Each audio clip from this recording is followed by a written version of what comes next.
اور اپنے نواجز اپنی داڑھ کے دانتوں کے ساتھ مضبوطی کے ساتھ پکڑ لینا۔ تو یہ پیارے نبی علیہ الصلوۃ والسلام کا صحیح فرمان ہے۔ اور یہ جو حضرت انس کی روایت ہے، اس روایت کا پہلا حصہ دیگر احادیث صحیحہ کے اندر وارد ہوا کہ لا ان امتی لا تجتمع علی ضلالۃ، میری امت گمراہی پر جمع نہیں ہوگی۔ اور دیگر احادیث کے اندر فرمایا کہ میری امت میں سے ایک گروہ جو ہے وہ ہمیشہ حق پر قائم و دائم رہے گا۔ اب ہمارے ہاں انڈیا پاکستان میں الدیوبندیہ البریلویہ، یہ لوگ اس روایت سے دلیل اور ثبوت پکڑتے ہیں کہ یہ اہل تقلید ہی اہل حق ہیں، کہ یہ تعداد کے اندر جو ہے وہ زیادہ ہیں۔ اللہ اکبر، اللہ اکبر۔ شریعت نے یہاں کہیں کوئی ایسا اصول نہیں بتایا کہ جو تعداد میں زیادہ ہوں گے وہی اہل حق ہوں گے۔ مطلب شریعت کا یہ اصول بتایا ہوا نہیں کہ سواد اعظم اہل حق ہوں گے۔ اگر ہم بڑی تعداد کو دیکھیں تو جناب حضرت لوط علیہ السلام کے ساتھ تھوڑی سی جماعت تھی۔ وہ جو قرآن مجید میں ایک لمبا قصہ بیان ہوا، الم تر الی الملأ من بنی اسرائیل من بعد موسیٰ اذ قالوا لنبی اللہ مبعث لنا ملکا نقاتل فی سبیل اللہ، یہ جو حضرت طالوت ان کے بادشاہ بنائے گئے اور جناب طالوت کے ساتھ جو جماعت تھی وہ تھوڑی جماعت تھی۔ ائمہ مفسرین فرماتے ہیں کہ جناب طالوت کے ساتھ میدان جہاد میں ڈٹ کر کے کھڑے ہونے والے، اپنے امیر کی سمع اور اطاعت کا مظاہرہ کرنے والے وہ 313 تھے، اور ان کے مقابلے میں جو جالوت کافر بادشاہ کا لشکر تھا وہ ان سے کئی گنا زیادہ تھا۔ تو پھر سواد اعظم کا تقاضا تو یہ ہوا کہ جالوت اور جالوت کا لشکر اہل حق ہوئے۔ کلمہ پڑھنے والوں کو چاہیے تھا کہ طالوت کے لشکر میں آنے کی بجائے وہ جالوت کے لشکر کو اختیار کرتے، کیونکہ سواد اعظم کی جو گنتی ہے وہ جالوت کے پاس ہے، نہ کہ جناب طالوت کے پاس ہے۔ اللہ اکبر، اللہ اکبر۔ اگر سواد اعظم نبی کریم علیہ السلام کا فرمان ہوتا کہ بڑی جماعت کو دیکھو، تو بدر کے اندر جناب محمد الرسول اللہ صلی اللہ علیہ وسلم کے ساتھی وہ 313 ہیں، اور ابو جہل ملعون کے ساتھ کوئی 950 کے لگ بھگ اس کے لشکری ہیں۔ اگر ہم بڑی اور چھوٹی تعداد کو دیکھیں تو نبی محترم امام المجاہدین محمد رسول اللہ صلی اللہ علیہ وسلم کے ساتھ احد کے میدان میں کتنے لوگ ہیں؟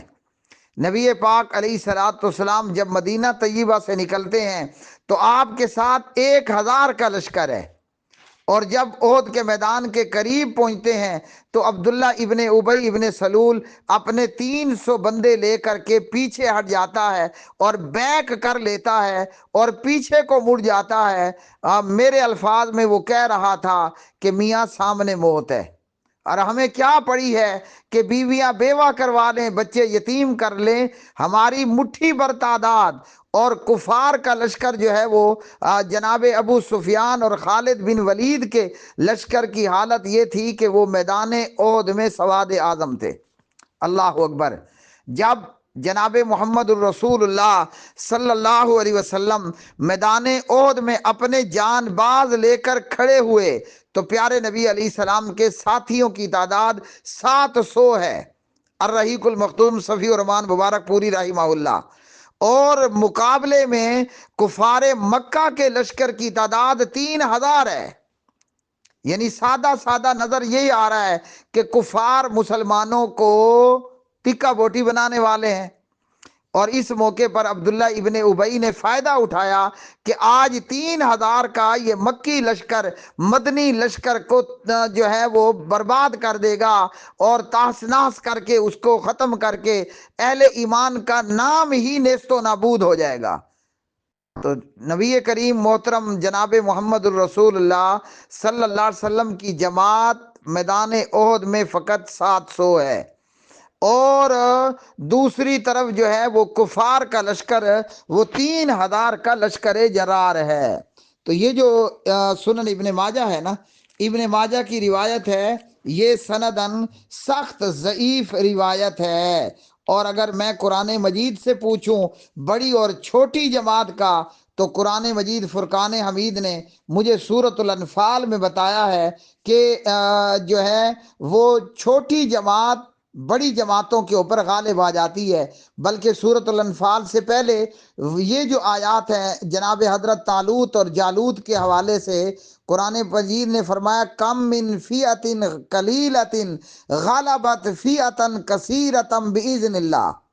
لو جی، قرآن کریم نے لٹھ تے لوٹا بن دیتا ہے جی، قرآن کریم نے تو بالکل بات ہی ختم کر دی۔ کم من فیعۃ قلیلۃ، کتنی ہی مرتبہ تھوڑی جماعت قلیل جماعت غلبت فیعتن کثیرتن، بڑی جماعت پر غلبہ حاصل کر لیتی ہے باذن اللہ، اللہ ذوالجلال کے حکم سے۔ تو یہاں سواد اعظم پر خوش ہونا یہ قرآن کریم کی نصوص کے بھی خلاف ہے، اور یہ روایت بھی سندن ضعیف ہے۔ سورۃ الانفال سے ایک آیت جو ہے وہ میں برکت کے لیے پڑھ دیتا ہوں۔ مسئلہ تو بجا طور پر اپنے آپ میں پوری طرح جو ہے وہ ثابت ہے۔ قرآن مجید فرقان حمید نے فرمایا یا ایھا النبی حرض المؤمنین علی القتال ان یکم منکم 20 صابرون یغلبوا 200 وان یکم منکم 100 یغلبوا الفا من الذین کفروا بانہم قوم لا یفقہون۔ یہاں تھوڑے لوگ زیادہ لوگوں پر غالب آ رہے ہیں، اور اگر یہ حضرات خوش ہوتے ہیں کہ ہندوستان میں ہماری تعداد زیادہ ہے، تو پھر ایران میں سبائیوں اور رافضیوں کی تعداد زیادہ ہے۔ ایران میں پھر سواد اعظم، ایران عراق شام میں پھر سواد اعظم سبائی اور رافضی ہی اہل حق ٹھہریں گے۔ اگر یہ سواد اعظم اصول ہے کہ بڑی جماعت کا ساتھ دو، بڑی جماعت اہل حق کی جماعت ہے، اور اہل حدیثوں تمہاری تعداد دو آٹے میں نمک کے برابر ہے، تو ایران میں پھر جی وہ سبائی ٹولہ، وہ رافضی ٹولہ تعداد میں زیادہ ہے، تو وہاں ایران میں پھر اہل حق سبائی اور رافضی ہوں گے۔